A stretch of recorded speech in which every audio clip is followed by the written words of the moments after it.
Today we're here at the student food plots that are just north of the Botanic Garden, and joining me is Ally Owdetallah, and today we're talking about agrivoltaics, and that's a new word for a lot of people. Tell us, what is agrivoltaics?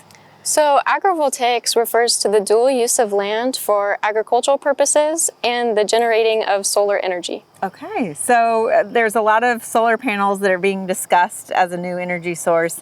And why are they merging those two areas, agriculture and solar panels? So as interest has grown in renewable energy sources, so solar energy generation, we've seen more large-scale solar farms popping up.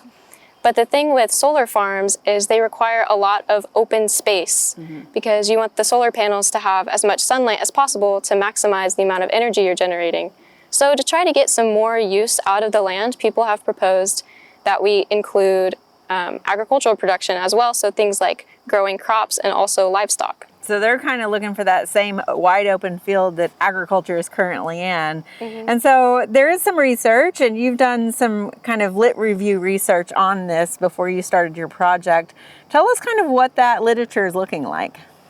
Well, I mainly focused on reading literature surrounding Solanaceae crops because in our agrivoltaic system, we've been growing peppers. Okay. So I read a lot of papers about peppers, tomatoes, and potatoes. But a lot of countries also focus on a variety of crops. Kind of what you're going to use in your agrivoltaic system will depend on your geographic area.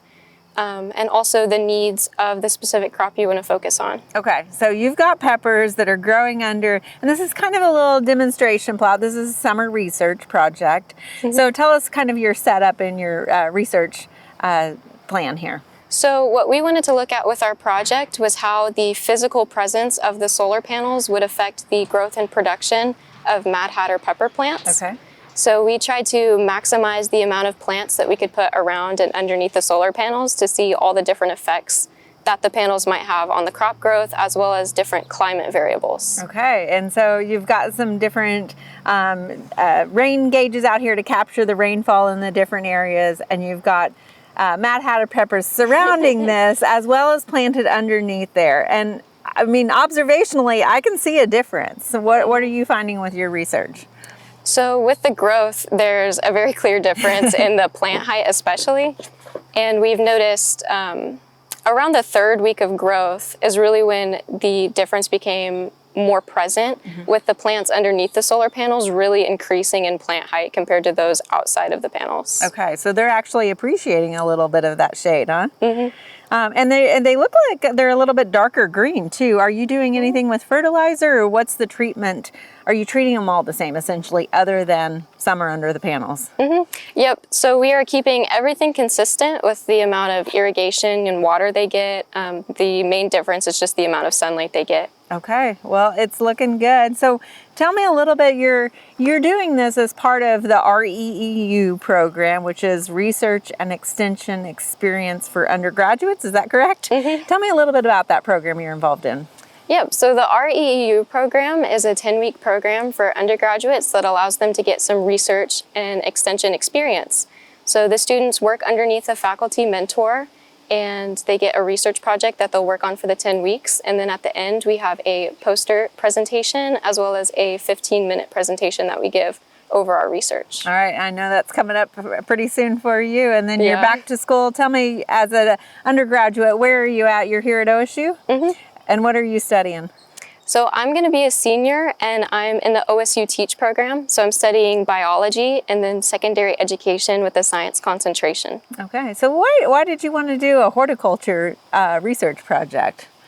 I really just wanted to increase my experience with research, and I've always been interested in horticulture, and I thought this would be a good opportunity to get some more experience with that. And what have you thought of the program so far?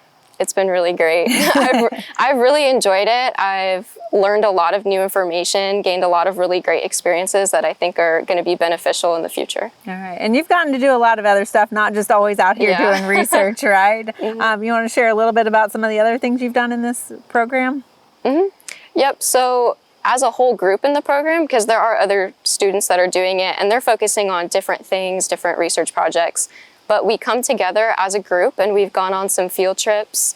We've done workshop days where we've learned about different things. And then with my faculty mentor, we've done the Plants and Bugs summer camp and Grandparent University. So I've got some experience doing summer camps and doing educational activities, which going into education I've found really beneficial. Very good. Well, thank you so much. And thanks for sharing this kind of new frontier in this research with us. Mm-hmm. Thank you.